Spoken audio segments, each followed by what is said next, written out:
एक दिन ठाकुर जी ने गोविंद दास जी से कहा, हे गोविंदा, मुझे दाल बाटी खाने का मन है। गोविंद दास जी चकित होकर बोले, प्रभु, आप तो 56 भोग पाते हैं, फिर दाल बाटी जैसी साधारण चीज क्यों? ठाकुर जी ने हंसते हुए कहा, आज मैं 56 भोग नहीं, बल्कि तेरे हाथों बनी दाल बाटी खाना चाहता हूं। पर मंदिर की रसोई में नहीं, मैं तेरी कुटिया में आऊंगा, वहां तू इसे उपलों पर बना।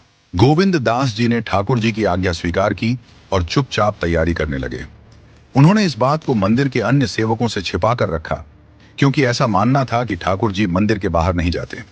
गोविंद दास जी ने गिरिराज जी की तलहटी में अपनी कुटिया के पास उपलों पर बाटी सेंकी और दाल बनाई। उसी समय ठाकुर जी ने एक और लीला रची। गिरिराज पर्वत की तलहटी में एक भक्त प्रतिदिन झाड़ू लगाता था। वह गरीब था और मंदिर में प्रवेश वर्जित था। वह केवल दर्शनार्थियों से पूछता कि ठाकुर जी आज किस पोशाक में हैं, और अपनी कल्पना में उनका स्वरूप देखता। वह ठाकुर जी से प्रार्थना करता, हे नाथ, मुझे दर्शन दीजिए।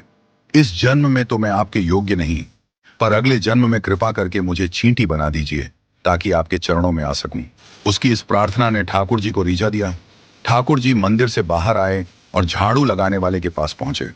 उन्होंने उसे पुकारा, अरे भाई, मेरे पैर में कांटा लग गया है, जल्दी आकर इसे निकालो। भक्त ने ऊपर देखा तो नीली पोशाक, मोतियों की माला और चांदी का मुकुट पहने ठाकुर जी को देखकर स्तब्ध रह गया।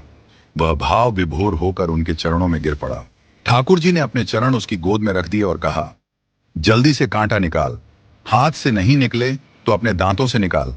भक्त ने कांटा निकालते हुए ठाकुर जी के चरणों का स्पर्श किया और प्रेमाश्रु बहाए। इस अद्भुत कृपा से उसका हृदय आनंदित हो गया। इसके बाद ठाकुर जी ने कहा, अब तू मुझे गोविंद दास की कुटिया तक ले चल। भक्त ने ठाकुर जी को अपने कंधे पर बैठाया और कुटिया तक पहुंचा। वहां पहुंचकर ठाकुर जी ने उसे वृक्ष के नीचे रुकने को कहा और स्वयं गोविंद दास की कुटिया में पहुंचे।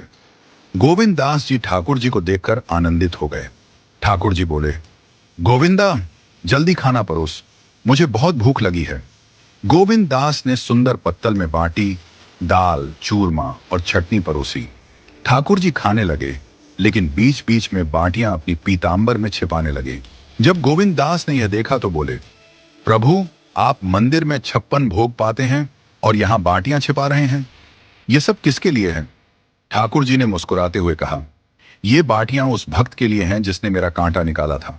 वह मेरा सखा है और मैं उसे यह प्रसाद दूंगा। गोविंद दास जी ने ठाकुर जी से कहा, प्रभु, आपने नियम तोड़कर एक साधारण भक्त को छूने दिया। अब आपको आचमन करना होगा। ठाकुर जी ने जल लिया और आचमन करने लगे।